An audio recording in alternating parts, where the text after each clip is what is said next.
How's it going, everybody? This is TyKen321 here. We are here with a special Sayless podcast episode. And today we got a very special guest, but I want you guys to introduce yourselves first, if that's okay. Who goes first? I'm looking at my screen because my screen is left to right. So like, I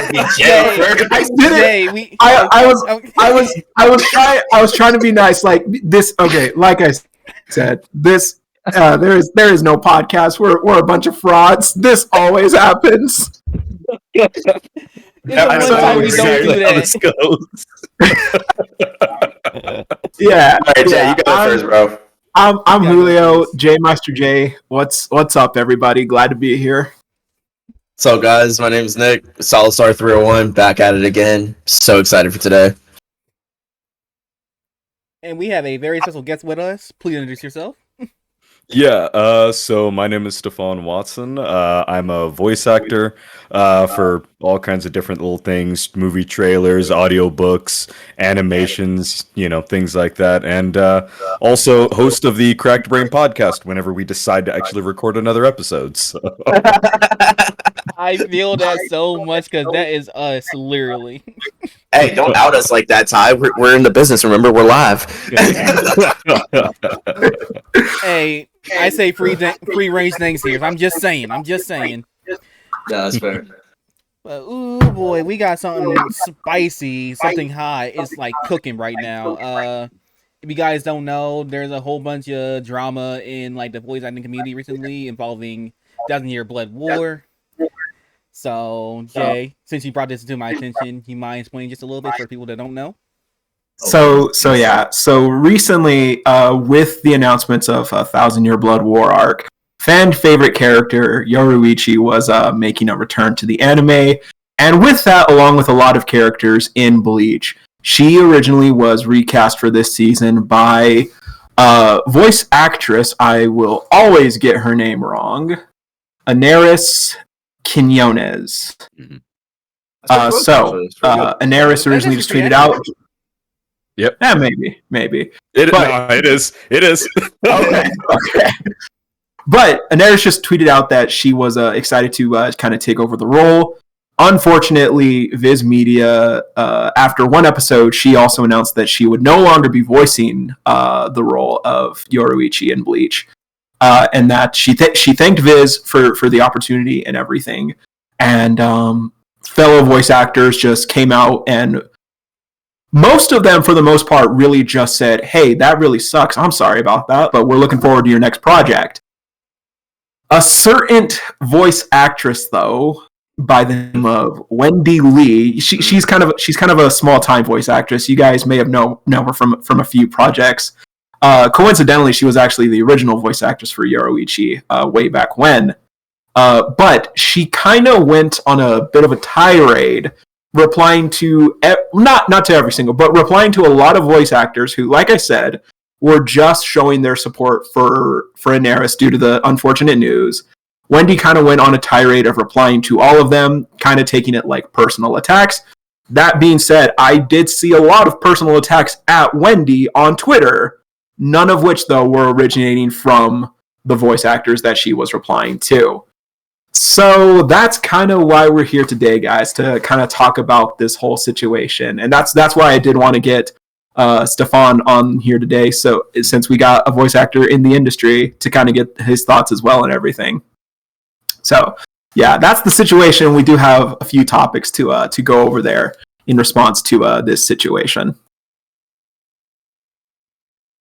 Yeah, to kind of go off of it. It's one of those where, I mean, honestly, the topic of like representation over in voice acting has been a pretty big hot button topic for about the last like 2.5, 3 years. I mean, I remember when I was first getting started, it was, I kid you not, like, to give you guys a peek behind the screen, like, when you get these auditions, you'll have, like, the character description and stuff like that, and then you'll have maybe like a reference point with some of the voices, but sometimes you'll get the weirdest things. Like, I kid you not, the amount of times I've seen racially ambiguous voice.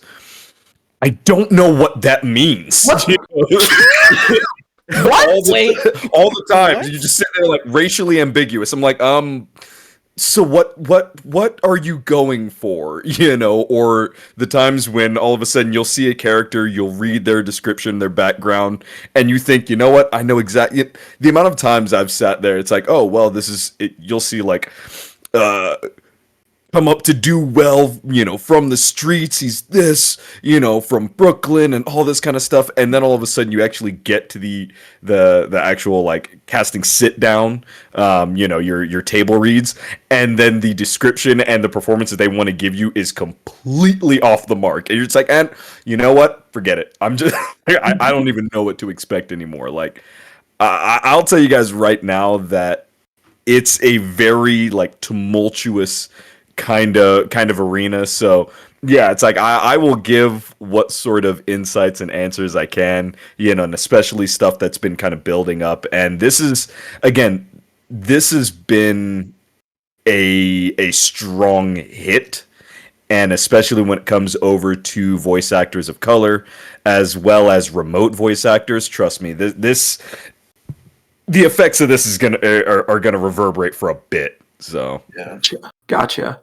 Real quick, Stefan, you say like when you said that, like the description of like racially ambiguous voice, that it makes me think of the old Gabriel Iglesias skit when he auditioned for Nickelodeon. yeah. And the descriptor they gave him for a voice was like one of the characters is a bit different. Now, when she said different, what she meant to say was Mexican.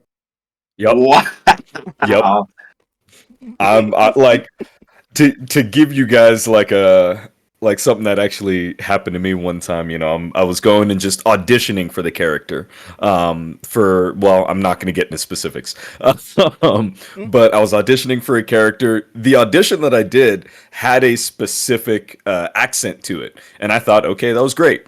Wound up actually getting cast over inside the role, and then it was like, great, they must have loved that performance. The very first take, they're like, okay, so remember that accent that you did? No, completely abandon it. And again, like, that accent was, so I'm originally from California, and it's one of those where if I actually get around most people back home, all of a sudden, I sit there and kind of talk a little bit more down over here, a little bit faster pace, a little bit more slurred out.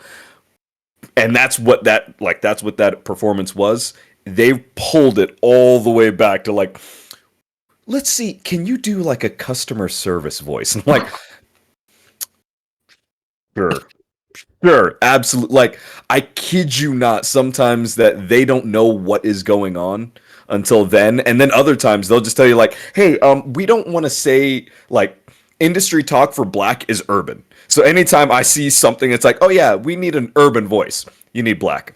You need as black as you can get. It's, it gets bad sometimes. Like, are we talking like Tyler Perry, like Medea type black, or like we talking Tyler Perry when he goes, yeah, like he gets real down low in the octave? I'm gonna tell you right now, sometimes they just want a little bit of that. They just want a little bit of this, even if they're not really from the South. They just want something like a little bit harder. And then all of a sudden you look at the character and he's like a twig. It just happens to be a shade darker than white. So it's like, like, all right, cool. All right, well, all right, well. But yeah, so anyway, let's kind of jump into this. So the Daenerys recast. So honestly, like, I myself don't watch a lot of dub anime, unfortunately. I can appreciate a lot of dub though. I do like to compare the two, but I'm not familiar with Daenerys as a voice actress. I do know that she has been getting cast in a lot of stuff as of late, and honestly, I think that's really cool. Clearly, she is very talented. She's obviously stirred up like her own bit of controversy. Well, I don't want to say she stirred up, but controversy has surrounded her in the past in regards to this. But I feel like with the Yoruichi thing, this was definitely like kind of like a like you said, Stefan. It was kind of like a pretty big thing to happen for voice actors of color and everything. So really, I think that was really cool that like she kind of took on like, you know, a legacy role. But then kind of going back, I think this whole situation kind of seems like a fumble on Viz's part to me personally, the way people have been putting it.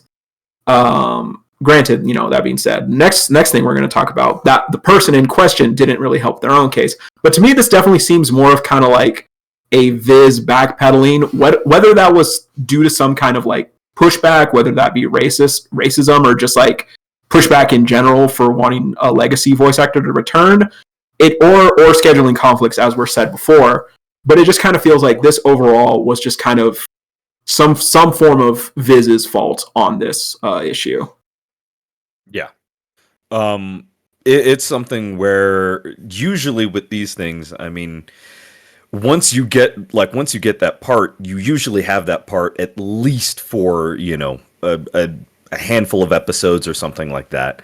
To immediately backpedal like this, it shows you how short-sighted some of these companies can be, where it's like, okay, they're very on the ball when it comes over to like, you know what, let's go in this different direction. You know, yes, we have a lot of our returning voice actors coming, and you never know what could have been over inside the deal that made the original voice actress step out and go, you know what, maybe there's scheduling conflicts, there's all kinds of different things that could just go like, hey, maybe let's not, you know, let's not worry about this. But after one episode, to immediately go like, nope, we're pulling the cord, we're going right back over to the other one, you know that there was something is actually, you know. And Anaris, I mean, fabulous voice actress. I actually have nothing negative to go and say about the performances that they've done and the way that they've carried themselves. It's something where you know that, again, something has gone on. You're talking about the same voice actress that's been Mirko, you know, over in My Hero Academia, and has been killing it, absolutely killing it. And then to just go, hey, one episode, and then we're gonna go back to, you know, what was going on. It's like, okay, what were the optics over inside the room? You know, you all knew what was, or you at least should have had an idea of what was gonna go on. So to immediately do something like this, you're doing nothing but hurting yourself. You're hurting the brand. You know, you think about not only just Viz Media, but, you know, Bleach coming back meant so much to so many people, like, especially for me. Like, I absolutely have loved Bleach ever since high school, you know, and it's been something where it's been very near and dear to my heart. So, again, kind of like Jay, I've been watching Sub, you know, for the entire time. Absolutely been loving it. And then all of a sudden, when you see something like this go on, you start going like, great, I've got another half season that, you know, that is going to be coming out next year and whatnot. And now I don't know if I'm going to get that because of what this just did. So Okay, yeah. So I have a question on that, if I can interject real quick.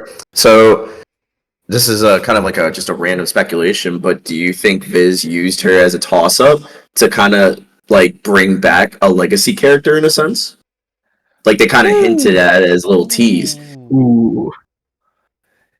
Like I said, pure speculation.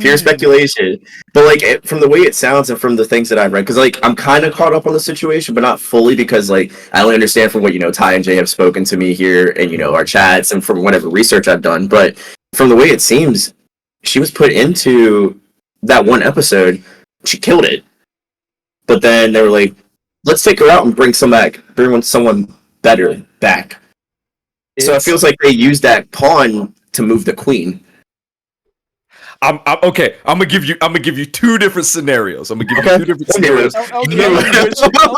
of which, like, again, this is someone that, like, this is pure speculation.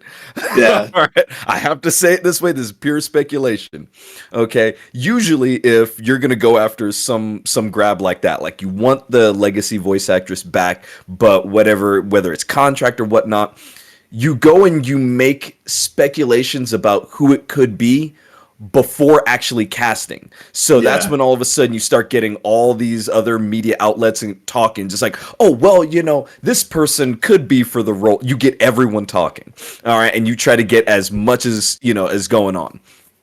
So usually that's what that's what goes on, and you get real hyped up for someone, and then right at the last second, boom, the original person comes back. And usually that'll be the case of like, okay, they were saying no, they didn't want it for some reason, and then saw how much hype was going on, and then finally clues back in. So there's one scenario. Usually that happens before. When something like this happens where the person is cast, they are actually cast. What goes on is that sometimes you'll get it where the person's cast, and let's say their rate is like right here. Person cast is right here, and legacy person is normally up over here. Right. So all of a sudden they get cast. The episodes haven't come out yet, but they get cast, and then all of a sudden, same kind of thing, that hype kind of goes over. So now that legacy person realizes like, hey, I'm missing out on a paycheck. So they bump their rate down and they go right over here. Now, the reason why like it'd be real tricky if that's the case is because of the actor strike going on right now. Yeah. So that's something where like that's also putting in a little bit more to it. So there's this real complex game going on with a lot of different places. And I'm going to tell you right now, like, I could easily see people doing those kind of things. Especially right now. Okay, there's a reason why a lot of voice actors, like why a lot of productions aren't happening right now. Like even ones that I'm a part of, that straight up, we can't do anything. Like the writers can finally get back in the room, but the actors can't do a single thing, So it's something where like, you're going to see, you see a lot more of this stuff with like on-screen acting, but you're going to start seeing a lot of this kind of weird backstabby weird crap go on in the voice acting game too. And like, I'm going to tell you right now, like sometimes that stuff gets ruthless. I wouldn't put it past someone to go like, oh no, we just did this to go and get a little bit of hype.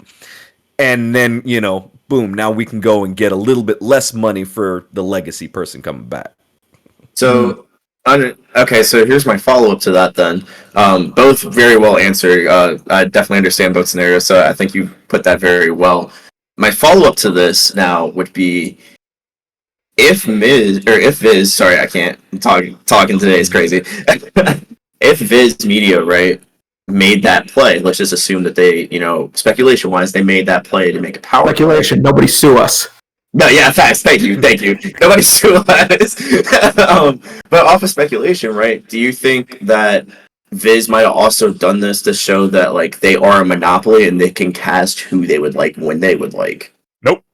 Nope, absolutely not. I'm pretty sure Viz is not a monopoly. No. Well, I get that, but like you see what I'm saying though. Like in the sense, let me rephrase that then. In the sense, if Viz is making a power play like this, like saying going off speculation, if they make this power play, right? Could they be showing to the rest of the voice actors that, hey, you could easily get this piece. We'll cast you for one episode, and then we'll just drop you off. If they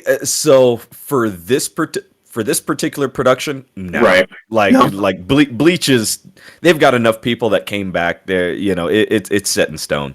No, that's fair. But for other things that they're working on, it could send a message.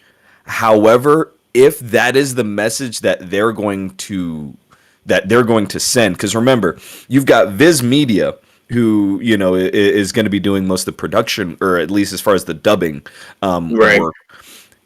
They still have to go and work with not only the original creators, but they also have to work with distribution. So let's say all of a sudden it's like, okay, well, they get all of this flack, and now they get like a little black mark over on their name. Well, it's something where like, you already know that Bleach is not really over on Crunchyroll, but let's say Hulu drops it too, and Disney goes like, we don't want to deal with all this. Okay, then all of a sudden, Viz just literally cut bleach out of Disney money, and now those creators are going to be coming back going like, what's going on? So if they were thinking that this was going to move them ahead in any way, absolutely not. Especially knowing that you're messing with the mouse. I'm gonna tell y'all right now, like as an actor, you do not mess with the mouse. All right. Walt will be at your front doorstep collecting. Hello. I'm gonna tell you right now, there's certain people that I straight up will not piss off, and I'm telling you right now, Disney is one of them. Okay, because again, it's like it's not even just about. It's not just about the money. It's the lawsuits. It's about what they can do to a career. Like, piss off the wrong production studio or the wrong distributor, and your entire career is done. So I really think that this is a genuine misstep.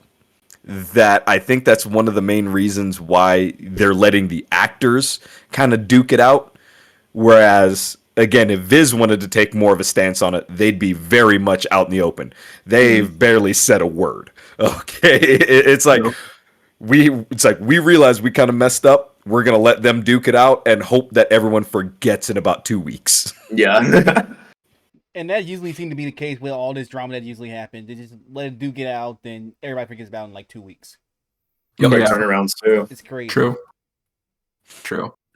So again, we'll kind of see how it goes, but at least as far as in the voice acting community, it does send a message as far as what projects some of the up and coming voice actors want to actually be a part of, and that's something where, I mean, I've got my name over in a bunch of different casting lists for all kinds of studios, and when a studio does something like this, yeah, a lot of voice actors just pull their name and go like, you know what? Nah, we're good. So we'll see what the implications are. This might have been a bigger misstep than most people actually realize. So, Gotcha. Nice. Gotcha. Well said. So, yeah. Now, all right. So I think that handles the recast and also the Viz part. Let's get into the meat and potato. I actually do pose a question. What could have Fizz done better to like help out the situation? Like, what could they have done better? Like, how could they solved and like rectify said situation? So, I'll frame it within context. Would you mean like they had already pulled Anaris? And then we're putting the legacy, or before that action even happened? Well, actually before. Why would you just recast? Then just be like, oh, let me just. So after a completed episode too. Yeah. So like if it was that episode comes out, and like the biggest thing would have just been like you stick to your original casting. Okay, you casted this phenomenal voice actress for a reason. Let her work. Okay, it's something where when you get cast and you get told like these are the deals, this is what's going to go on, like this stuff is pretty ironclad. So to immediately pull back like this, it's only going to catch flack. So the smartest choice that they could have done was just let it lie. Like regardless of whatever situation might have been happening behind the scenes, just let it lie. Like, hey, we've got this voice actress, let's just keep on going. Okay, and then just write it out. However, if there was something that was going to stop them from being able to do anything, then the best approach, like let's say they had to stop that episode right then and there, like we can't use Anaris anymore, we have to go back to the legacy voice actress. The best thing that Viz probably could have done was actually do like basically almost like a video like this with the legacy voice actress. Legacy voice actress, Anaris, and then them right there just going like, hey, this is the situation. This is what we're going to go and do. You're still going to catch flack, but if you actually show it like, guys, we realize how this is going to look. We're going to try to get ahead of it the best that we can. And we've got all three of us all right over here, like all three parties, that would at least show that Viz is standing up a little bit better. It's going to show that the actual actor, like both actresses are in unison with each other. Like they're getting along. There's no fighting. No one's trying to take jobs away from anyone. Like that scenario could prevent so many different things. But again, it's like when you're in these corporate rooms and whatnot, that's not where people are looking. Like shareholders don't care. They just go like, nope, get this going and let's go, let's get where the money's going to be and let's try to get this out as fast as possible. So yeah, it's could they have handled this a whole lot better? Absolutely. Should they have? Absolutely. Am I surprised? Nope. Nope. Not at all. They chose to make the business play and just say like, don't say anything, just let it be. And honestly, I do think letting Anaris make the announcement on her terms. I think that was also maybe a smart play because, like I said, Anaris handled it really well. She just said, "Hey guys, I'm not voicing her anymore. It's all good, but I'm still voicing this character, so everything works out." Yeah, and I think controversy just stirred just because of community response and also response of another person. Yeah, and we're about to get right into that because boy. Yeah, I know Jay's waiting. He's been fired up for this. Take it away, brother. All right, so Wendy's response to this situation. Talk to me. Honestly, I'm gonna say this right now. Like I said, like has been said before, my thoughts are my own. I don't represent anyone in this podcast, especially not Stefan, an established voice actor. I'm not trying to damage his reputation whatsoever. Do not take my words as his. But for me personally, I'm on Twitter a lot. Like I'm addicted. I'm not. Yeah. Point is, I'm on Twitter a lot. I see a lot of posts and I see like a lot of people talking. I feel like these days, unfortunately, there is the title of professional voice actor, but a lot of them don't really seem to be professional online. I see them getting into arguments with fans, sometimes even responding to things that do mention them, but they're not tagged in. Like it's just someone stating their opinion, and they get like, "Hey, I'm great. Screw you. You're rude," and stuff like that. But I will say, I've seen some tweets from Anaris in the past where I personally feel like she was just a little salty she didn't get a role, and she kind of tweeted about that. But like I said, here I think she handled the situation amazingly. She just said, "Hey, I'm not doing this anymore. Life goes on." Everyone just came out and said like, "Hey, that sucks, but we got your back. You're still great. We're looking forward to your next project." And Wendy, unfortunately, started replying to a lot of voice actors, basically saying things like, "I'm the legacy voice actor. This was my role. So like, why are you upset? Why are you upset and disappointed that I'm being recast?" And I'm gonna say at least 95% of voice actors didn't even like crap on her. For there were maybe a very small fractional percentage that could have been probably digs at her, but like nothing really. It was really just showing support for Anaris. And I feel like, and for the most part, I've seen like a lot of these, pros not really acting like pros. I see it from the younger generation of voice actors. And so it honestly really did surprise me that this time it was the younger generation just being professional, showing support, and the older generation just going on like this weird tirade. And it was really interesting. I have some of the screenshots pulled up for her responses. I'm going to be honest. I think she deleted a lot of them except one. Yeah, my man said I'm pulling up the receipts right now. The only one that I still saw yesterday, and actually, was it apology? Is it? No, she. Oh no, her response to Xander is still up. Figured. But yeah, everything else is yeah. kind of gone, and so yeah, it's just really weird. But yeah, if we want, I can read some of these. If we want to respect her privacy, I'm also cool with that. This was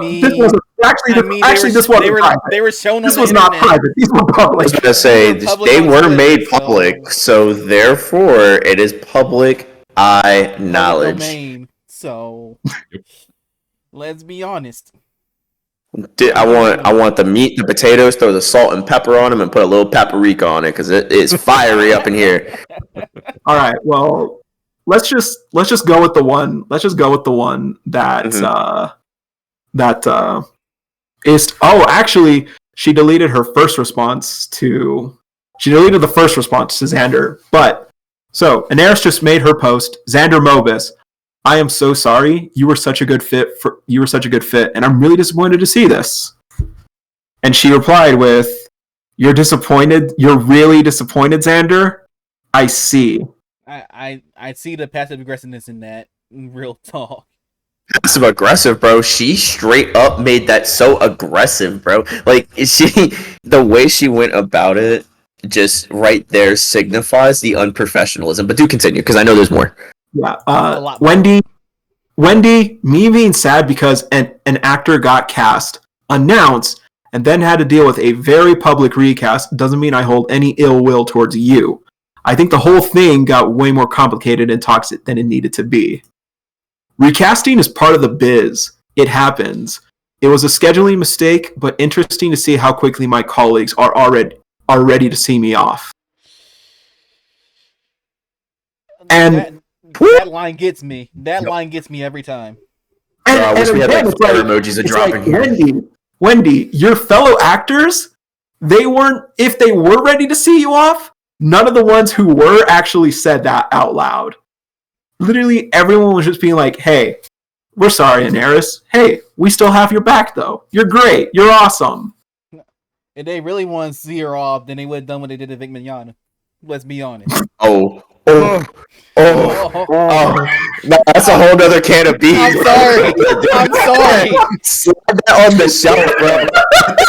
On the shelf, Ty. Hey, it's sorry. YouTube, forget that whole part just happened, okay? We didn't hear that.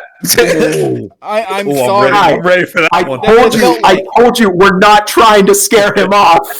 I was gonna say, Ty said be your best behavior. Ty out here I am just giving my thoughts and opinions, and this is what it feels like. If No, they really that's wanted fair. to, they could have done that. I'm just saying. That's fair. That's a very valid point. But like, also at the same time, all right, guys, I'm gonna spice up this fire a little bit and throw some controversy in here. How you guys feel? All right. God. So Jay, this question is directly for you. Okay. Christ. So, do you specifically think that with Anaris and how she got the support, right, and the love from all the other, voice actors and, so just showing support in the community for something that is typical business, do you think the reason why Wendy went after all the other, made comments to all the other voice actors that gave her the support, do you think it's because of the fact that she didn't get the proper attention she thought she deserved after she was put back into that role? Ooh. Me personally, I'm gonna say no. Oh, Because honestly, wow. Okay. I'm honestly wait. I should really go see a doctor. Nick, what was your question again? It's okay. I'll rephrase it. Do you think I'll shorten it down a little bit? Okay. So, do you think that the support that Anaris got from all the other VAs, right? Right. Do you think that the reason why Wendy responded the way she did was because she felt like she didn't get the proper attention she felt like she deserved after being recast as a legacy role? Real talk. Yeah, okay. I'm gonna stand by no, because here's the thing. Okay. A lot of actors these days, they're posting literally every time they get a new role. And I think that's really cool. Something I've kind of something that a lot of people have told me is like, hey, if you want to make it, you got to advertise yourself. You got to advertise yourself like you got the biggest dick in the locker room. You got to make yourself look You great. ain't wrong. He ain't wrong. Well, shout out to White Manga, who is the person I learned that lesson from, actually. But I honestly didn't see that. I didn't see that announcement from Wendy. Okay. What I did see, though, I saw like a lot of fans. I saw a lot of fans both on the side of, oh my God, is Wendy back? This is absolutely terrible. To, holy fucking shit, Wendy's back. Let's go. Like everyone being like, hey, like no disrespect to Anaya, she sounded really awesome, but it is really cool that Wendy's coming back because it sounds just like Wendy. So maybe she felt slighted from like her fellow VAs, but honestly, I saw nothing but I saw a lot of fan support for Wendy. Mm-hmm. And for me personally, it does feel like validation from your peers, I think definitely is like commonplace in the community right now. But I think validation and like support from fans is like what's most important, because like, hey, 1,000 of your peers could, or 100 of your peers could be like, hey, you're really awesome, you're really cool, but they're not really getting you gigs. They probably could, actually. I think that's how a lot of old voice actors kind of got into it, that they knew each other, and like kind of started recommending each other. But I think 1,000 fans being like, let's go, like let's show support for them. I think that would help you get gigs more often, because people are like, hey, this person's a household name. Like people like this person, so like let's work with this person. I like that. That's a really good answer. I'd say the only like follow up on that is like being a household name, right? I feel just personally, in my opinion, I'm actually gonna go on the opposite side of what you said on that, because I do think personally, from the way that she responded and how accurately she responded to literally almost every single person, in the sense, is like to me, and excuse what I'm about to say, Ty, and excuse what I'm about to say for YouTube, but she got pissed crazy because she didn't get her flowers. In that moment, the flowers were given to Anaris because that was the person that they originally had in that moment. Now, she took off because, scheduling conflicts, stuff like that. Like everyone has said earlier, it's part of biz. But the problem where I'm seeing this is that Wendy, when all of this came about, Wendy could have easily been a professional as well and said, thank you for, being in that role and taking the time to, sit and do that. But here's my thing. The way she said it was like, thanks for keeping my seat warm, rookie. And then was like, basically like, bounce out. And then that's where all the other comments and negativity came from, because before she started clapping back at everybody, it was mostly positive. Like, it was positive influence. And it's like you said earlier, the younger generation was telling, support, being there as a team, as a community, because altogether we are a team at the end of the day. VAs don't really get too far without the fans being like, oh my gosh, yes, I love this person, because the business could be like, oh wow, yeah, we really like this person. But if fans, hey Arthur, chill for a sec. If fans don't like them, if fans don't like the person, like, and they can create that controversy in the pool. But for this, in this specific situation, Wendy, to me, she kind of showed her true colors in a sense, and was like, yeah, no, like, thanks for keeping my seat warm, skedaddle, now I'm going to sit back in, everybody give me my flowers, or else I'm just going to, bark back at you in a type of way. And that's how this came. Sir, you've been fed, you've been given water, you've been given attention. Please go on about yourself. Sorry, guys, my cat is a crazy cat. But yeah, so like, I just personally feel she wasn't given her flowers, and that's why she went on the rant that she did. And that's just, like I said, and it's like you said earlier, personal opinions, not to damage anybody's images or anything like that. This is just off pure speculation, IMOs. But yeah, that's just personally how I feel about it. If you were a professional voice actor, or any type of profession that deals with any other individuals in the community, the moment you sit there and you kind of bash for someone leaving a role that you're considered legacy on, to me, that's just like, wow, that's unprofessional. And that should, for me, if that were me, I'd be like, all right, suspension for a week. bring her back on, type stuff like that. But obviously, in the business, things do happen. I just think Wendy could have most definitely handled that a lot more properly and very professionally on that note. I'm gonna be honest. I kind of feel like it's a little sense of, excuse me for saying this, but I feel like a sense of entitlement. If I gotta be honest with you, you beat me to it, bro. That's what I was gonna say. Just by the way the responses are and how she responded to it, just feel like she entitled to that role just because, again, it's a legacy role.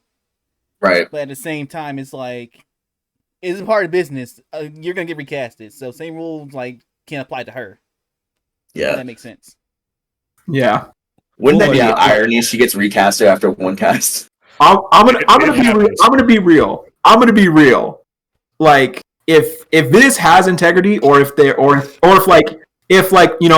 like Stefan said earlier, if a certain situation did happen and Wendy is just cheaper now, they may stick with her. But I feel like if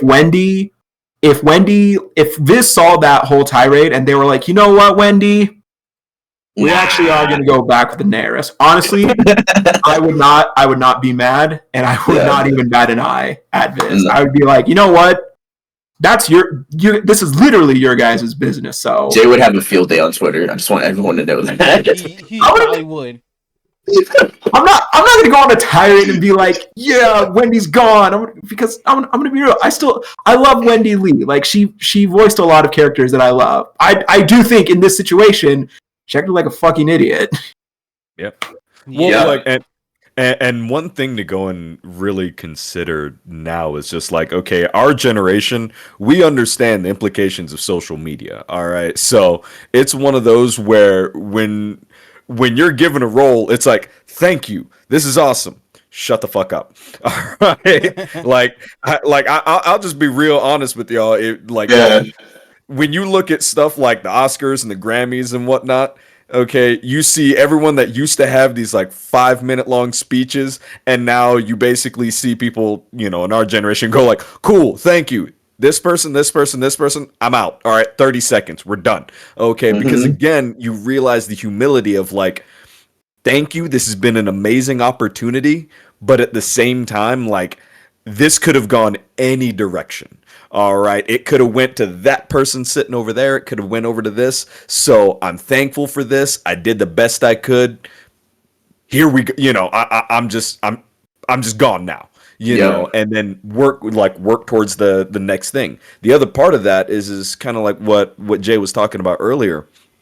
Is that right now more of the younger acting community is far more supportive, so when people always say oh man, it's dog eat dog, you gotta be willing to go and backstab, that's not the case. It really isn't. Okay, if you're when I was starting out with voice acting, didn't know a single thing, didn't know which microphones to get, didn't know anything.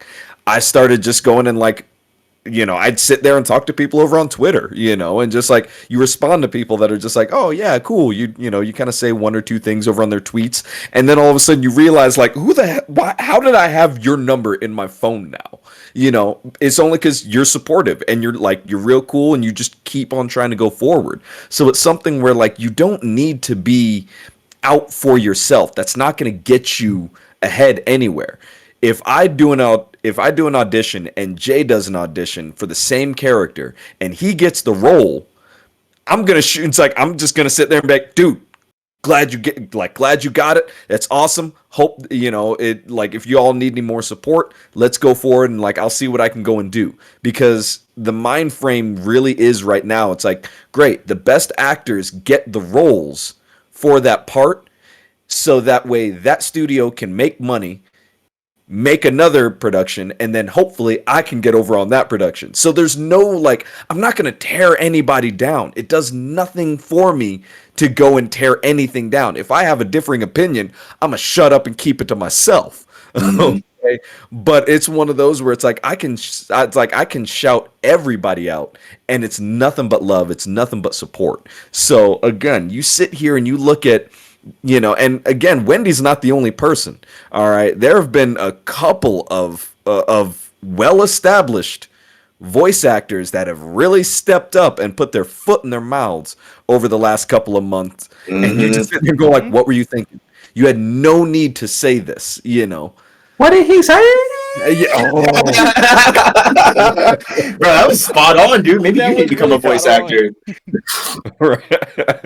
Stefan, you got any openings for Jay over here, man? He might. I mean, hey, I get the auditions the same places, man. I'm gonna start.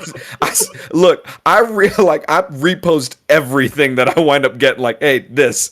Y'all This man- tickle. This man's been helping me with a few things actually. Also, so you've been practicing under the scenes. That's why we haven't been having to say less podcast time because these two are working in cohesion together. Yeah, that makes more sense now. If you think about it. I ain't getting between y'all at all. When people say they want help, I help. He's like, fuck this shit, I'm out. But yeah, it's I don't know. It is really weird. Yeah, Wendy's response was speaking of foot in your mouth. I think Wendy's worst response was, and as far as I know, this was the first one she deleted because I think she deleted this like within the same day. Steph at Studiopolis made a simple casting mistake. Viz wants the iconic OG cast intact. Your friend still has roles and will be fine, I'm sure. And that was just like a casting mistake. What the fuck does that mean? Talk about ignorant without talking ignorant. I definitely like. I'm gonna be real. Do I think Wendy Lee is a horrible racist? Absolutely not. Do I think that was a really, really bad thing to say in an absolute foot in mouth moment? Absolutely. Oh, absolutely. What were you thinking? 110%. But yeah.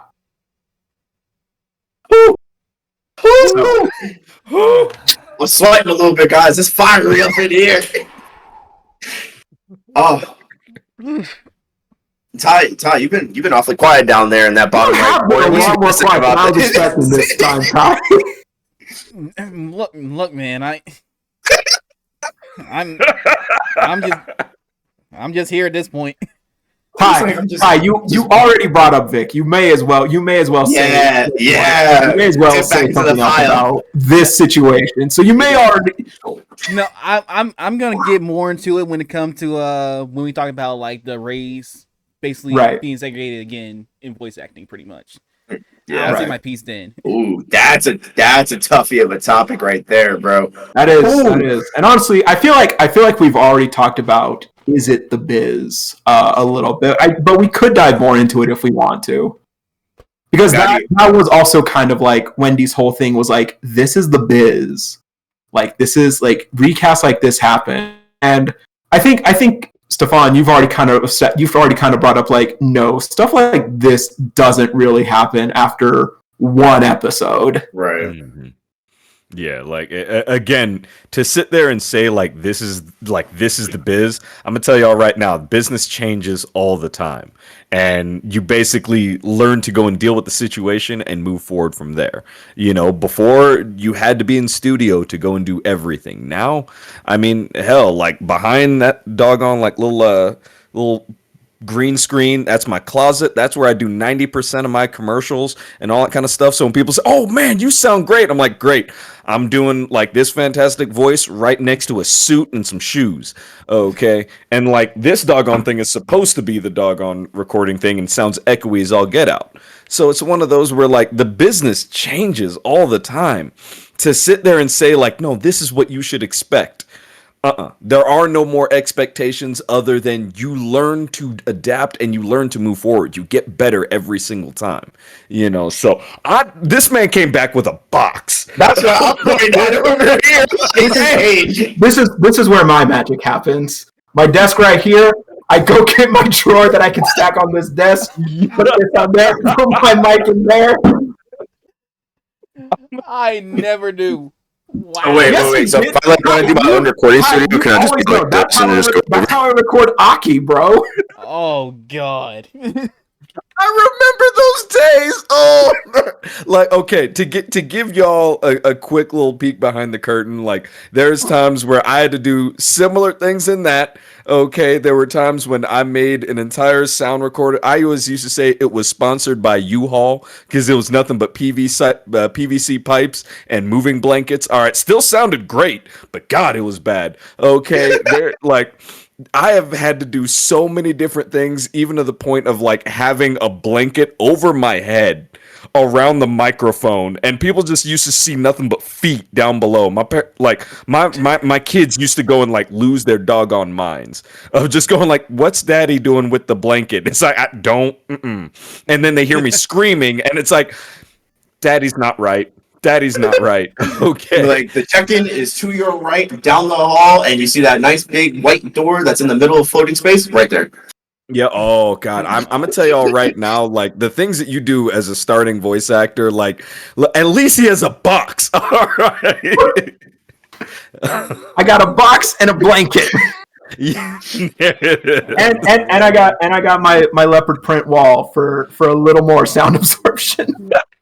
You guys are lucky. I literally have all like this sitting around me. I got it here and big old white wall. I literally So it just sounds have like the super wall echoey. in a window.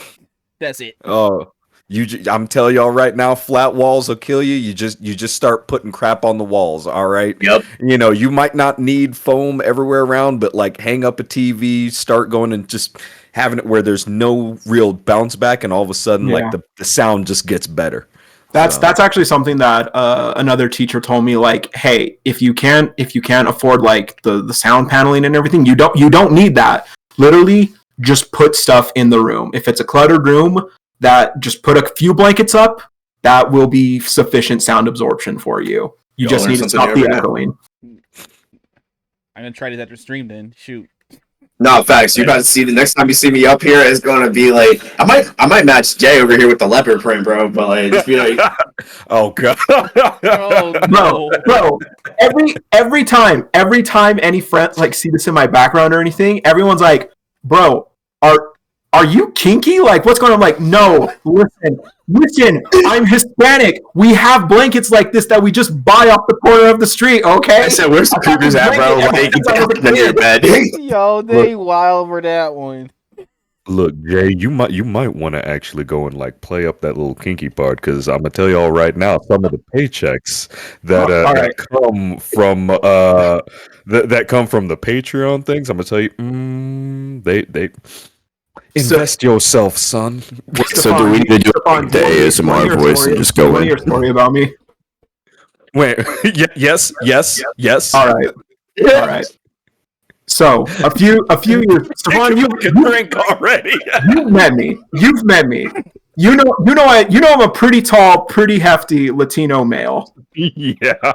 So a few years ago, I was at round one. It was like 1 a.m. We were chilling. It was a friend's birthday. We were gonna do karaoke. It was gonna be great. It was our group of friends, and then she invited like two of her other friends. One of which was like a thin, petite, maybe honestly 5 foot little Asian girl. Also 21, also drinking, having a good time and everything. I'm sure you've been to round one, Stefan. Oh yeah. You know they got that $1 ice cream. And it's like, bro, 1 a.m. that should be hitting.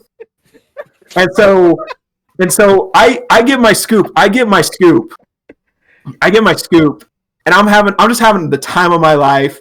I'm just like, man, this is great. I'm out here celebrating my friend's birthday. We're at round one. We're about to do karaoke. Life's just really good, man. I'm having a ball. I'm just so happy. I'm just like, man, this is awesome, guys. And then this little Asian girl standing right next to me, like she just came out of nowhere. She's just standing next to me. She's just watching me. And like, okay, when I eat ice cream, I eat it like I'm having a ball. I love it. This is going to sound awful, but the next part's going to sound even worse. I use the whole mouth. You know why? Because I love ice cream. And she just looks at me, deadpan, not even missing a beat. And she just goes, damn, bro, you eat pussy like that? And I'm just like, I don't want this anymore. Wait. Time out. Put a pause. Put the 2 lines in the middle. Jay, you didn't answer the question, dude. I didn't. I didn't know how to respond. This was the first time I was meeting her. But like, if she sees this video, right, and she's like a fan of Ty's on this channel, right, she needs to know. All right. I have no shame of this. I'm going to be a wizard in a few years anyway. I'm a virgin in every sense of the word, okay? Okay. I have never even kissed a girl. That's how sad my life is. No, you have leopard print in the background, bro. Hey, Ty, I don't even want to hear that. You go ahead, you put that hand down, that oh damn back in the bag. You reach back down in your bag and you drop that oh damn. I don't even want to hear that from you. Anyways, back to Jay. You got freaking leopard print in your room, bro. All you have to do is go out, find a 65-year-old woman. Right in that range. No, listen. Just hear me out. Okay. Matter of fact. Give me 2 seconds, guys. Jay told a story real quick. I want to grab something for you guys. I'll be right back. Oh no! Bro, remember this, bro. You cannot get Ty banned off Twitch. This is show and tell time. Like, yeah, I'm already on the list as it is already. Quick side note, okay. So I work at T-Mobile, right? As a phone rep, and so I had a 65-year-old lady by the name of Bubbles come in today. No, listen. She's a Karen, okay? She's a Karen. Like, her name is Karen, but she goes by Bubbles. All right, sweet woman. All right, owns 3 businesses, got a whole vineyard to herself, everything else, right? This woman comes in, leopard print, full outfit. Okay, that's why I love this, because I was thinking about that on Jay's wall. I was like, hold up. She got full leopard print, right? And she's like, I just played pickleball this morning. I set her up with her phone, everything else, and she gives me one of these. hey, So, I'm telling you, Jay, find yourself anywhere between, actually, I'll tell you what, any woman over the age of 30 to 65, because if you go 70, that's a little too high. But like anywhere between 30 and 65, bro, and you are cooling. You got a sugar mama, you got free wine, you got a nice place to go, and you can have all the punani you would like in the world, because they're so sexually active. Whoa! Who the fuck says punani anymore? I don't think you understand Utah. No, you never seen SSJ. Stefan, we have freaks here. What is that supposed to Okay. Do you want to tell them about the time you went to Beto's? Ooh, that's okay. Wait. Hold on. Before I say something like that, how much time we got? Because I'm gonna tell y'all right now, I got a story for you. Oh, we got all the time. I'm here. I was about to say, I'm here, bro. Okay, so this was way before I even started voice acting. Like, I know the Beto's one that you're going to talk about. There's a different one. It was something where, so I used to go and work for Vivint, like the alarm company and all that kind of stuff. When did you work there? God, wow, this was maybe 2014, 15. Okay, I also used to work there. Yeah, like I worked out the one over in Provo. Same. And all that. And then we moved to London. Yeah. So I don't know, like, I'm also shit with dates. I'm not gonna lie. Like, it could have been 2014. It could have been 2018. I'm not gonna lie. Like, I am bad with dates. Okay. Anyway, it's something where, so I used to be part of the emergency call system and whatnot, and I worked graveyard shift for about 2 months. Okay. It was something where, like, again, like, this was before voice acting or anything like that, but I knew the voice, and I had like the customer service voice. Well, there was one night where, like, when I get tired, my voice drops down a couple octaves.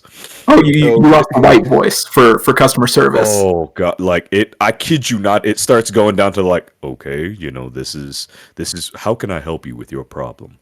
Okay. So it was a night like that, like, I was already just tired as hell, and, like, again, you get all kinds of, like, emergency responses and all that kind of stuff. Well, this one, like, I guess they must have closed the door too hard, so, like, their sound thing went off. So all of a sudden I respond like, hello, my name is Stefan Watson here with Vivint, and all of a sudden the person comes over like, we just want to hear you speak one more time. I'm sorry. What seems to be the emergency? Keep speaking. And it went on for a while. Okay, like I'm not supposed to hang up until I know that they're okay. Like I have a script that I'm trying to follow, and then all of a sudden I see my doggone like little supervisor lead, their head comes up and they're like looking at me like, what is going on? Okay. So like finally the entire thing ends, and then like they record all this stuff. They play it back for me going like, so the next time you do like you handle this, we want to like, and again we're idiots. They're like, how sexual can you make this? I'm like, are we trying to get me fired?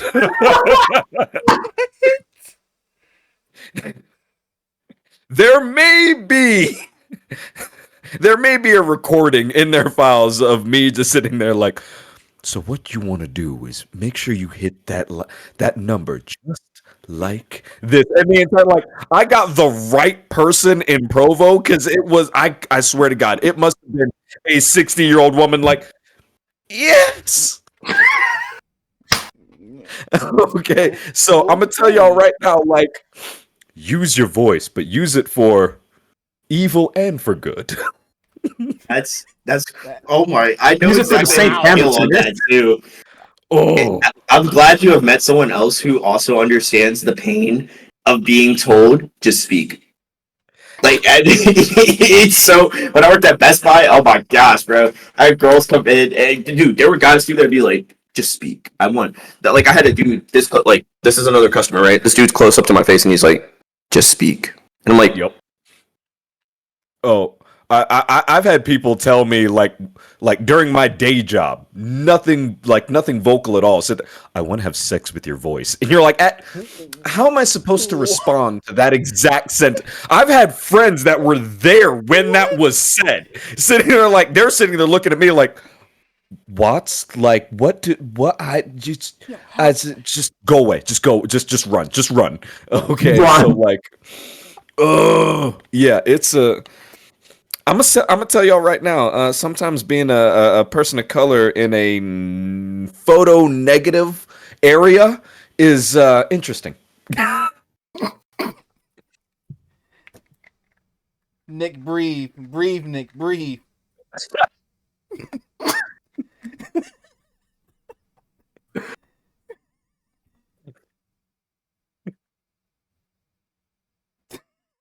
Nick, are you actually talking? Nick, I was about to say, like, it's my bad. Sorry, I couldn't breathe, bro.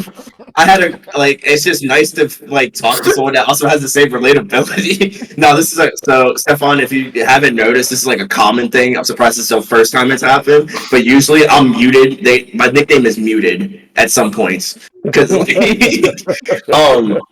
yeah, no, like it's just crazy because like for the past 7-8 years, people have been like, I don't want to date you. I want to date your voice, and it's like, how. My body. Right? But I want to know. Jay opened this can of worms now, and I want to know. I want to know. Give me the fire. oh, you're talking about the Betos thing? Okay, so when I so I'm an asshole. let me just preface it this way. Clarify this real quick. So like one of the ways that I will practice voice acting is when I go over to like certain drive-throughs, I will straight up do voices. Okay, like it will be anything from like those like, hey, how can we help you? Yes, what I would like is the burrito and cheese and like I will mess stuff up. Okay. And it's one of those where, like, especially if I've got a character or something like that, like a voice that I'm trying to hit, I try to do that voice like all day. Okay. Right. Drive-throughs just happen to be a fun target. Okay. So, God, let's see.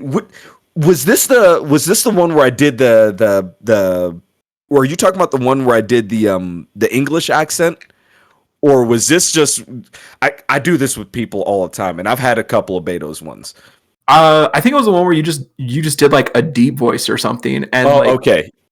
So yeah, like again, doing voices and just having that deep register to go and hit sometimes. that delicious audible chocolate. Yeah. Oh God. I'm going to tell y'all right now, there are certain Audible books that I am over on that quite literally no one has heard the act. Like no one pays attention to the book; they're just paying attention to the voice. All right, it happens. Anyway, so like for this one, person comes over and is just like, "Hey, welcome to Beto's. How can I help you?" Yes, can I please have a burrito, carne asada? And then, like you just hear.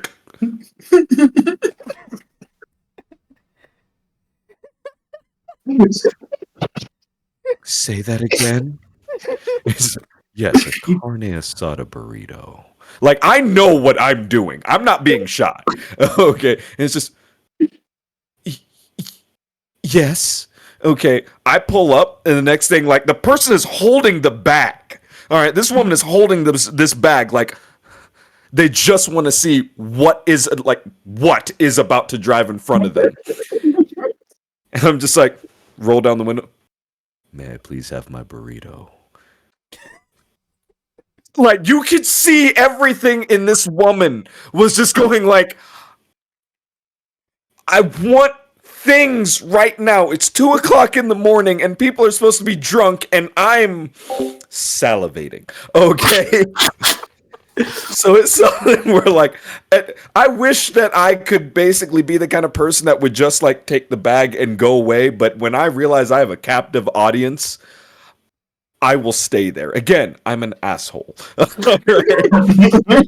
So again, it's like taking the bag, like, how are you doing tonight? And just like doing everything that I can to make this woman like it. A red face is not enough. I want the entire, like, I want blood vessels to pop through this woman's face. Okay, so it's like, what else can I do for you? And she's just like, just keep on talking. I'm like, yes. What else? Like, can I please have horchata, please? And just make sure you have the whipped cream right around, like everything I can do to destroy this woman's psyche. All right, and like after a little bit, like. She realized that she's been talking to me for like 5 minutes, and she's just like, Janice, come here. Come here. It's just like, you just see other people like, what's going on? How are you doing tonight, Janice? And just, you see Janice like,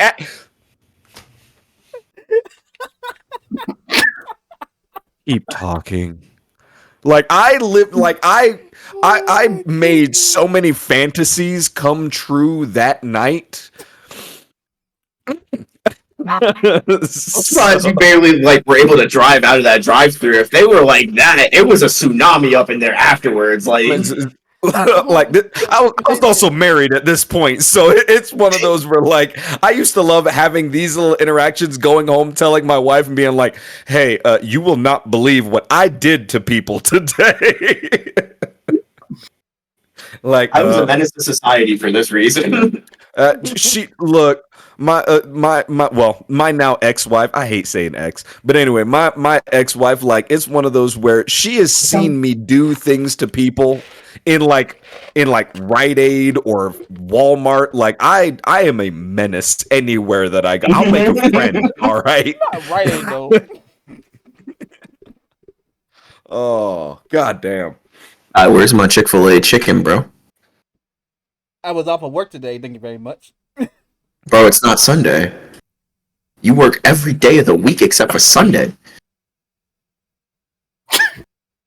Lie to me. Lie to me. Lie to me. Bro, we love some GHC.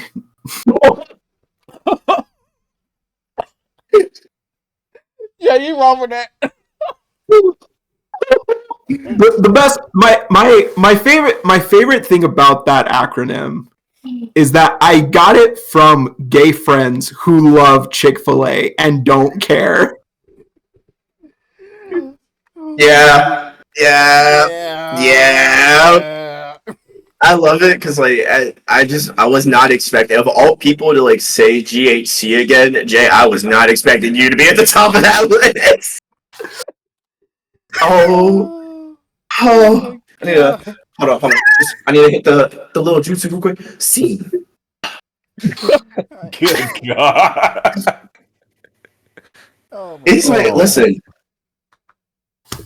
I'm ready. I'm ready for the hand signal smoke, bro. Hey, you two. I'm not throwing up gang signs, by the way. These are jutsu signs, all right? These are hand signs only. YouTube, we're not in a gang. We don't get maidens. We're just a bunch of losers.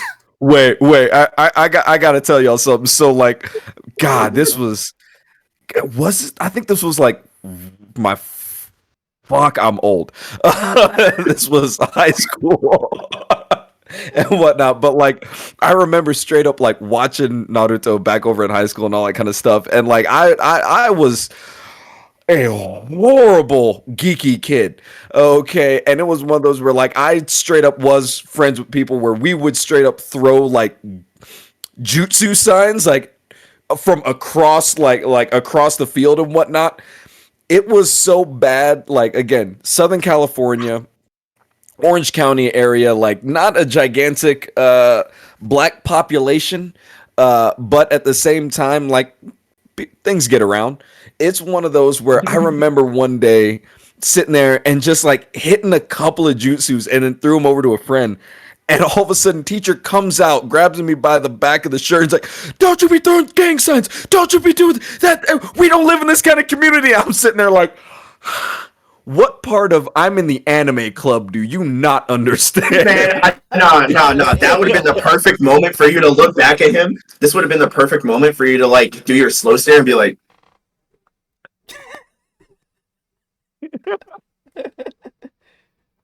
Bro, "You're done. Back up. I'm gonna steal you with me, bro. I'm gonna steal you with me." No, I think in terms of like best Naruto like impersonations, when I was in high school, I had a really good like really nerdy friend of mine, right? And so our school was like really small, but you could see from the new gym because there was two gyms. We had the old one, which was like as a part of the school, and then there was another one that was an attachment, right? And so it's a straight hallway the whole way through. I'd say it's about like 60 feet straight hallway, right? I walk around the corner one day and I'm in an orange shirt and my boy is in a blue shirt, right? And he goes, "Naruto!" And he starts like popping up his and so like we start popping out our jutsu and like there's students in the hall. And so we're like, you know what? Screw it. And so we start charging at each other. We met in the middle, and so like the way we finish our hand sign is like we get here, and so you guys know the final Naruto fight, right? Naruto Sasuke, where Sasuke is like, "Hold on, let me borrow your hands and then kick you real quick." Yeah, that was like the end of our handshake. So like we would go in, catch in, and then we would just do the rest of the fire side, and then just push off each other. But like you say that just reminds me. I wish we haven't seen each other in like 5 years, and I'm like, bro, I need that. I just need one good, like Chidori real quick. I'll be like, all right, Sasuke. Excuse me. I'm sorry, my nerd is coming out. Good. Stefan actually reminded me of a time I actually scared the shit out of like the whole faculty at my school. What? Not because of anime. Not because of anime. Because I convinced them for like after high school, I was going to work for the government. Dude, I was going to work for the government. So I had a friend who was like, I'm a be real, Stefan. He looked a little bit like you. Like naturally. And so, he also like he had this like presence of him where like if he wasn't wearing like cargo shorts and like a t-shirt that said like school staff, you wouldn't think, and if he wore like a suit, you would think like, oh, like this guy has like a serious job. He doesn't work for like watching kids at the kindergarten. But I told him like the whole school's like the whole faculty was stressing me like, hey, like we don't know where you're going after school. Like, are you going to college? Like, do you have a job lined up? Blah blah blah. And so I told him, like, honestly, I just want them to get off my back. Would you mind helping me with something? And he was like, sure. So I get called into the vice principal's office, and he's like on his way. I knew it was coming because like it was an appointment and everything. So the vice principal, she's like, hey, so, I'm just a little concerned about you because like you haven't put down like your college or like your job. Like we hear that you're not making a lot of progress on like your senior projects and everything. And all of a sudden, like, the door just opens. He walks in, black suit, glasses, and everything. And she's like, excuse me, who are you? And he's like, you don't need to know my name. What you do need to know is that Julio's been selected for a project, and that following his graduation, he's going to be working for us as part of the government. That is all you need to know. Everything beyond that is classified. And if you continue to press him further about what his career is going to be, there will be legal consequences for you and everyone in this school. God, yeah. And she was just like, and like at that point, he also like showed her like an ID. No, No, no. Yay. And she was just silent, and I was just like, Miss Forbes, can I go back to class now? And she's like, yes, and be safe out there, Julio. My man. That's My freaking man. good. talk about a senior prank, bro. You got a whole op in here And with then- you. And then like a week later, I told them which college I was going to. Just sit there, nah. Did she ask about the project like after that, or like? No. So after that, I went and like after that, I went and talked to her like, and like I was just like, I was as most teens are. I was also an asshole. Beyond that, I was also an actor. So like I walked in like towards the end of the day. I'm like, hey, Miss Forbes, like, I'm sorry. Like that was like that. I know that was probably really scary for you. And like that's why I haven't like really told anyone about like this job. Because like I'm not allowed to, but I'll go ahead and like look for some schools that like kind of fit like where I could go and everything. She's like, okay, that sounds great, thank you. Yeah, she probably was so scared, bro. Like after the fact, that just hearing that was just like, nah, I'm good. You, Bro, you're good. I know she. Okay. The best part about it is also everyone, like the whole faculty, my senior year thought I was also suicidal because a teacher got me put on a suicide contract. Damn. And so Wait, continue. I'm gonna hold that question. Go ahead, continue. So after that happened, like I was kind of on a radar, but after a while, like people started to like be like, okay, like Julio's fine. We don't need to worry about Julio. He's just an asshole. But after that, I know that she's told like all the teachers and like all the faculty and everything, because every now and then like I would get like looks, just kind of like really like just kind of looks that like told me that they were thinking like really like Julio, like he's the one like he's the one who's gonna be doing that. Like he's gonna like I would not have expected that. And like they would just give me like looks like this. They were giving me looks that basically said like, did we ever make him mad? Did we ever really make him upset? They said, let me go back to like my 13 Reasons plot real quick and make sure that we're not on that list. We're not on the tapes. Okay. I have a question. I have a legitimate question, okay? Yeah. So there's blood packs. There's contracts for phone companies. There's contracts for anything else in the world. What the freak frack paddywhack jack on a flip stick, because I'm watching my mouth today, is a suicide contract? I shit you not, bro. Contract for suicide. It is. No, but like, no. Time. Hold on, I need him to explain this. It is a contract that you sign saying I guess since it's a contract, it's also legally binding, saying I will not commit suicide. I will not do harm to myself. Follow up. Hold up. Perfect. Because that's exactly what I wanted to hear. Follow up question: what happens if you break the contract? Okay. So real quick Cliff Notes version of it. So Okay. in high school, when I was in drama club, the drama teacher and like leader of and like advisor for the club was also my English teacher. I was also her tutor for her drama class because I was the best damn actor to come out of my high school. As one does. But she was also my English teacher, and I'm gonna be honest, I was kind of slacking on my senior projects because I knew I could get away with it. Because I knew I could regurgitate some bullshit out, and they would be like, "Oh my gosh, this was really masterfully built and everything." But so thought out. Thanks, Google. But she texted me one day because again she had my number. I was part of drama club and also her tutor. Blah blah. Like we were talking all the time. Right. And she was like, "Hey, like you really need to get to work like on your project." And I was like, well, you know, I might do it. I was an asshole in the text. And she was like, and I was like, I might do it. I might not. Who knows? Depends on how I feel. And she was like, well, guess what? Your life might suck in the future. And you might be spending like the next few weeks in suspension if you don't turn in your work. Damn.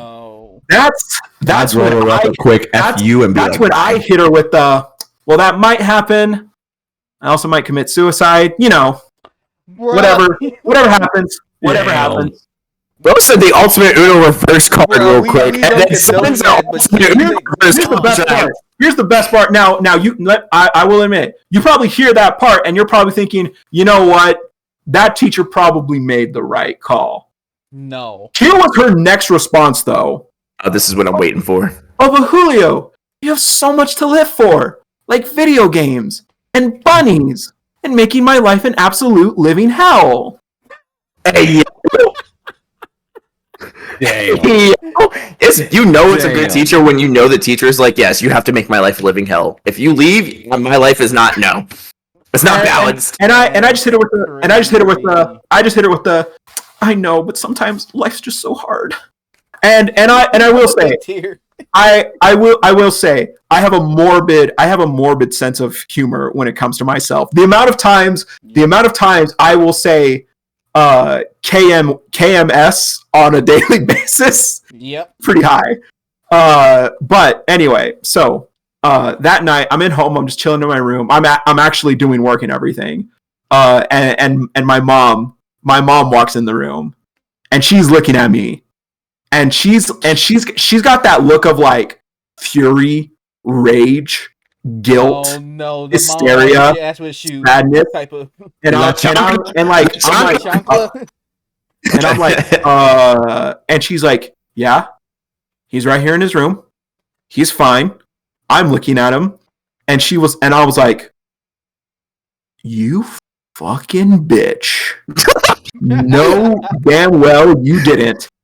And my mom straight up asked me like, did you tell a teacher you were going to kill yourself? And that's when I pull up the text notes. I'm like, Mom, here's the text. This is how the conversation went. I know you don't like it. This is my sense of humor. Mom, I promise you, I'm fine. If you want me to go see a psychiatrist and everything, I'm fine. Like, I'll show you my arms. I'm not going to do anything, Mom. That's just my brand of humor, unfortunately. He neglected the legs, chat. He neglected the legs. Oh, Lord. But so next day, like I go to school and everything. They want me to see the district psychiatrist for like all the schools and everything. It's this whole meeting and everything. And like I get down to it. I'm like, okay, I tell her like, here's the situation. This is my brand of humor.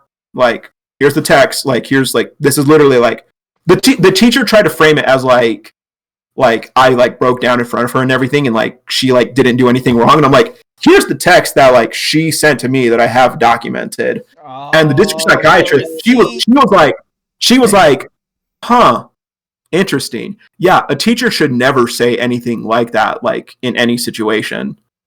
So yeah, and basically, like I knew the suicide contract was coming because I did have friends who actually did get put on them for like actual reasons. Right. So I knew it was coming. And like before I signed it, I was just like, I'm gonna tell you one thing right here. if I wanted to, which I'm not going to, if I wanted to, this piece of paper and no faculty member at this school could stop me. Like, none, like, if I wanted to, like, nothing would actually stop me. Like, this piece of paper is really, really stupid. Right. And she was like, you know what? That's fair. That's fair. Probably hit you with the just don't do it anyways. Exactly. That's what I was just saying. Yeah. But like the main question still hasn't been answered though. Who the hell? What is gonna enforce the contract if you break said contract? Bro, Nothing. if you put the knife to you, God's gonna come down. He's gonna block it for you. Instead of be like, protect from Final "No, my Fantasy, son, that is not the way." Sign the contract. Oh god. No, Fucking, you end up in the velvet room with Igor, and he's like, "You signed a contract. I am thou art I." Wait. In that moment, would he present you the world card or the death arcana? Look at his face, bro. He's in there. I'm gonna be real. I'm a fraud Persona fan. Ty's more qualified to answer that question. Jay, you finna be in my streams now. Thanks. I'm gonna be honest with you, probably the Death Arcana. That's just me. You'd say death, but like if you here's why I'm gonna counteract that. I'm gonna say the world Here we arcana, go. right? Here we go. Here we go. You ready? Hey, homie, we still got one more topic to cover, remember? Remember when we were talking about this voice acting drama? We gotta talk about I'm sorry. one I'm sorry. thing, remember? We got. All right, I'll make this quick then. Listen, this is why it's a world arcana, right? Because if we're talking about Jay, right? For me, I'm doing this. Jay is on my left as per the screens, right? He is in the top left-hand corner, right? If Jay has this contract, right, that he signed, but then breaks, he is now worldly because of the fact that he holds the contract, broke the contract, still in control of the contract by all means, and now he's fused. And you know what? We're gonna go Sentinel P5 Ultimate Persona because this man literally just put a bullet up to that paper, said screw that, shot the shot, and said we're good. No, Continue on to this next topic. Let's be honest. If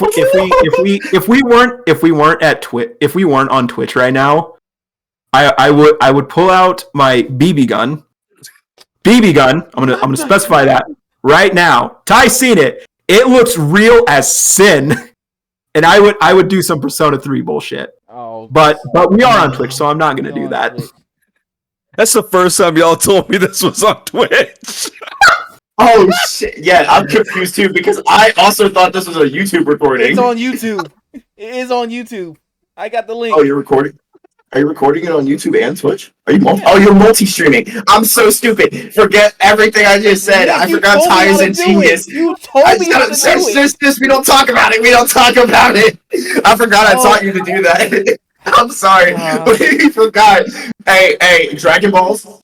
I summon you, Shenron. Make them forget. All right. So last topic. Last topic. Oh my gosh. Voice actor casting based entirely off of race. Oh, now, me and Ty, Political. me and Ty have had this discussion, and me and Ty kind of have the same sentiment. Nick and Stefan, I'd like your guys' take as well. But for me personally, I do feel, going back to what Stefan said, and this is not me trying to put words in Stefan's mouth, but this is just like my own personal taste. The right actor should be cast. For me personally, since it's voice acting, I don't think it matters what their race is. Granted, I absolutely do think that there should be more representation in voice acting in general. But for me personally, I don't care if like a black voice actor voices a white character, or if a white character. Wait, what did I say? You got it right. You got it right. Or the reverse, or like me being freaking Hispanic voicing an Asian character. But I do think it's really interesting that like people are that a lot of voice actors are like saying that this shouldn't be allowed. Using Xander Mobus as an example, saying that characters of color should be voiced by voice actors of color, or specifically what I think he said was you should only be cast based off of your race. Yeah, when asked, so are you going to stop voicing Joker then since you're not Asian? And his response is, no, I don't want to stop voicing Joker. Yeah. But And it's like, once again, foot in the mouth moment type deal of you just put your own foot in your mouth, and then it got checked and dropped what you said. And no, I agree with that. Stefan, I'd like you to take that one first if you want it. Yeah, so it definitely is a kind of like a multi-headed kind of response, and my response isn't super like it's controversial. It's something where you have to acquiesce to both sets of the pie. Like, yes, the best voice actor or the best actor should go and get the role. That's 100% true. However, there does need to be more accountability as far as what the character is supposed to represent. So if being black or being Asian or being Hispanic is part of their actual character, not just we just made this character a shade or something like that, but if it is part of their character, that does need to be in the actual, like, that does need to be part of the actual acting experience, because there's going to be mannerisms or you know, phrases or colloquialisms that are actually crucial to what that character is going to be. Even as far as accents, there's times where, again, you can listen to my voice without being able to see my face, and most of the time, if you're paying attention, you can get that I'm a black guy. You know, it's inherent just inside the voice, and that's, you know, considering having a what's called neutral American accent, you know. So it's still something where there does need to be a focus on that as well. And again, that kind of goes over to the larger thing, whereas being a person of color, there's a lot of roles in all of acting that just hasn't really been available. Again, when we talk about that whole racially ambiguous kind of thing, it happens on screen and on microphone. So it's still something where, like, there should be more of an effort to go after actors of color. Mm-hmm. Does it need to be the deciding factor? Absolutely not. But that doesn't mean that it shouldn't still be a factor. So, yeah, it's like it's definitely not it's one side or the other kind of thing. No, it's both. But again, I still put more of the accountability. Like, no, we do need to actually put more of an effort to go and do this. All right, we need to put more of an effort, because again, like, if we're talking about anime, yeah, 90% of the characters are all Japanese. So all of us shouldn't really be going after, like, be voicing these characters if that's what the, you know, that's what the thing is. And even on top of that, I'll get a little bit into the weeds on this part. As someone that actually speaks a little bit of Japanese, it drives me insane when I hear voice actors doing dubs saying things like arugula, and I'm like, nope. Like, That's making cringe. Or when, like, oh my god! When none of the Genshin cast can say Liyue the same way. Oh my god! Like, I'm not gonna stop with how much, like, Naruto. Like, I say Naruto, not Naruto. Okay, I'm not calling anyone out. I'm just saying, you know. But it's something where, like. No, fact. I double dose on that. Double dose. I feel like it's especially worst when a fan of the series says Naruto. Oh my gosh, again, like, I will boil it down to, like, different things. It's like, okay, when it's someone's name, like, I hate it when people call me, like, oh yeah, Stephen. I'm like, nope, my name is Stefan, or even Stephan if you want. But, like, trust me, you didn't know. don't get me started. Don't get me started about that. You know, you're like, sorry, go on, Stefan. Well, no, I was just gonna go and round it out. Like, it's still something where, again, when we go back over to who should be cast or what should be, it's like it's accountability. Yes, we need good actors. Like no half-assed actor should have whatever. I got to quit cussing, but it's like no not up to stuff actors should actually get the role, but at the same time, there does need to be a little bit of attention. And again, I realize I am a person of color.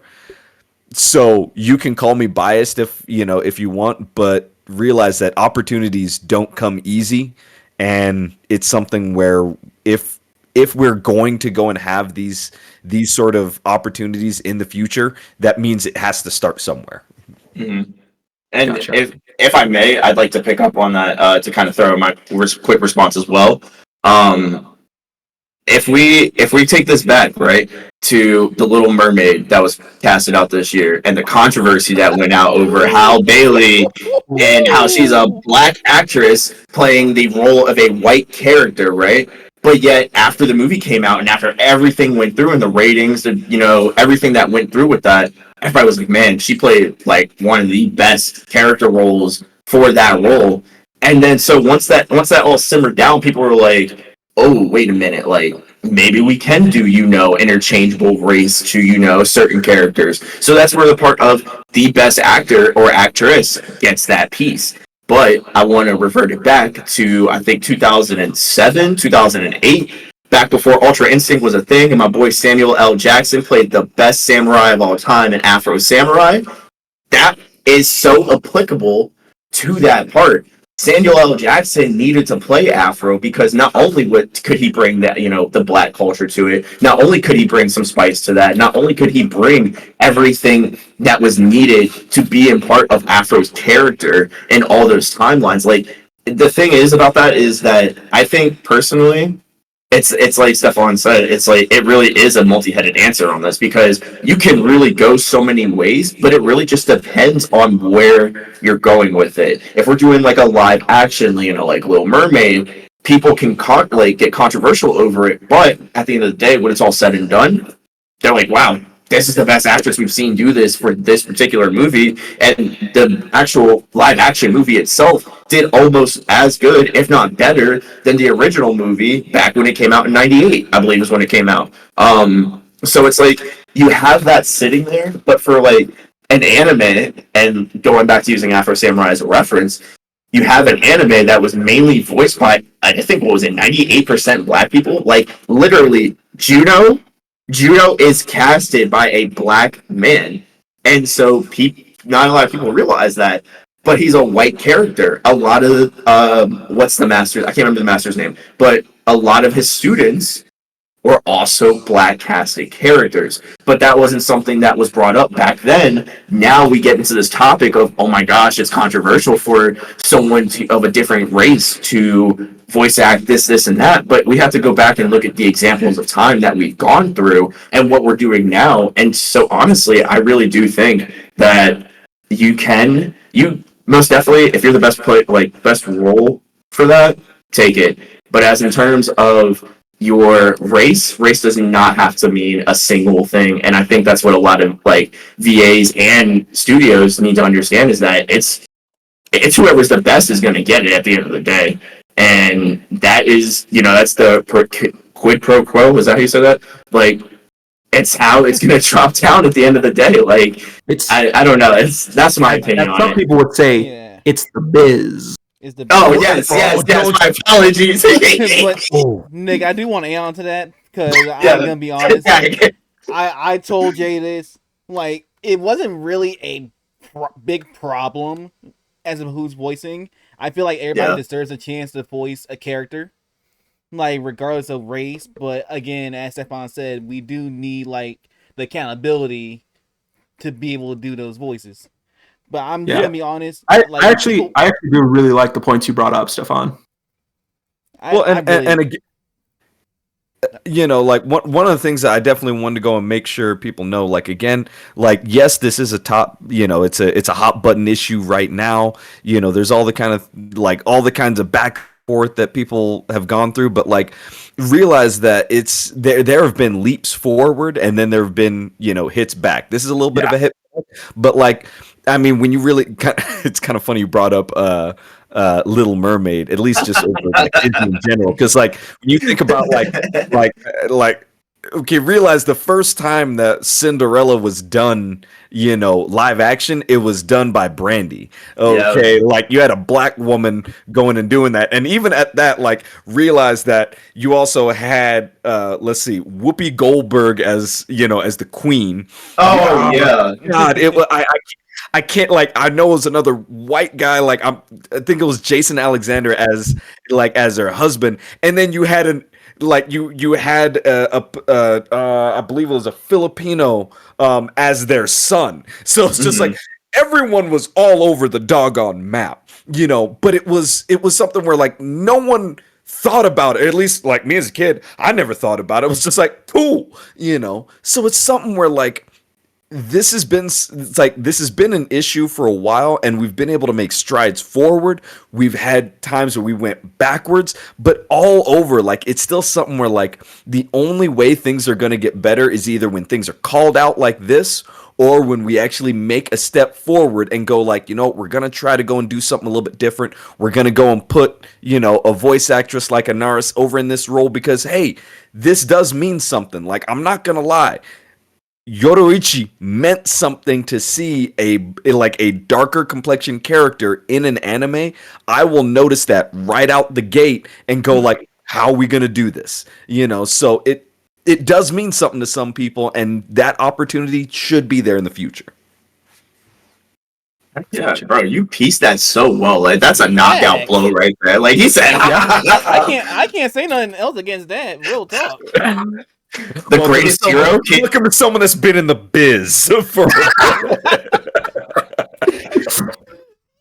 And on that note, on that note, on that note, closing thoughts. Did Anaris deserve that? Did Anaris deserve that role? Absolutely. She got cast in that for a reason.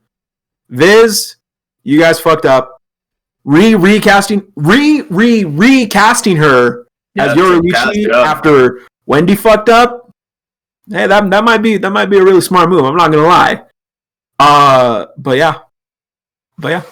Honestly, I also want to.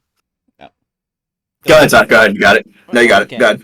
I'm just gonna say this right now. If you just want equity and inclusion, then like give equal opportunities, but also take accountability as well when it comes to voice acting.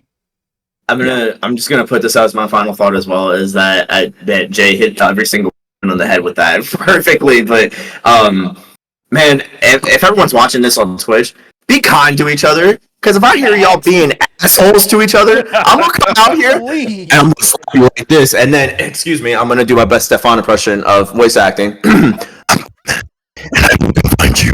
Trust me, because it's not gonna end well. Anyways, like I'm just saying, like. Everyone just be kind to each other. Stop with all the BS and all the hating. And to Anaris, and I apologize if I mispronounced your name, but like Anaris, really, genuinely, I'm glad that you handled that very well and very professionally as you did. But in terms for Wendy, I apologize, but like as one of my really good friends say that when he streams, get gooder, okay? Just get gooder. Get gooder. Be better. Get better. I was trying to be good. You gotta be better. We can be better. I can get better. And Wendy, girl, I love you. You voiced a lot of my childhood. I promise you, no one important was attacking you. Like you really should make a public reply like, "Hey guys, I'm sorry, that wasn't cool of me." And she did apologize. She did apologize. Wait, did she? Yeah. No shot. Jay's been on Twitter all day, bro. We have not heard a damn thing about an apology. No, she did apologize. I seen it myself. Oh, no. Yes. She did apologize. She made that apology. But I'm saying like she should reach out to the other voice actors that she attacked. Yeah, and apologize to them. No, that was my bad. Because I'm gonna be real. She kind of gave the corporate apology, if I'm being honest. Oh, here we go again. It's a corporate apology. Nonetheless, I was gonna say on that note. On that note, guys, this has been the Sayless podcast. Big facts. Thank you, You know. Stefan. Like, really. Yes, thank you, Stefan. I think we. Yes. You got a lot of great insights to this one, man. Yeah, thank you all for Yes, having me please. on. Yeah. We look forward to having you back on here, man. This is gonna be fun. Many Definitely more will. stories. If you want to be back anytime. Yes, Yeah. please. Like as I said before, we engage in a mild amount of tomfoolery here. It's a little bit spicy, just a little. I'm here smudging. I'm here speckle, if you will. Sprinkling. Speckle. Oh wait, hold up. Can I? Oh my God, Ty. I can. Do what? Excuse me, miss. Could I trouble you for a crumb of coochie? On that note, that's Sayless man. Thank you. Good morning, good afternoon, good evening, good night, goodbye. This is baby. Let's get it. Oh my gosh. We got. Oh my gosh. Yes. My friend made that voice clip and just put it on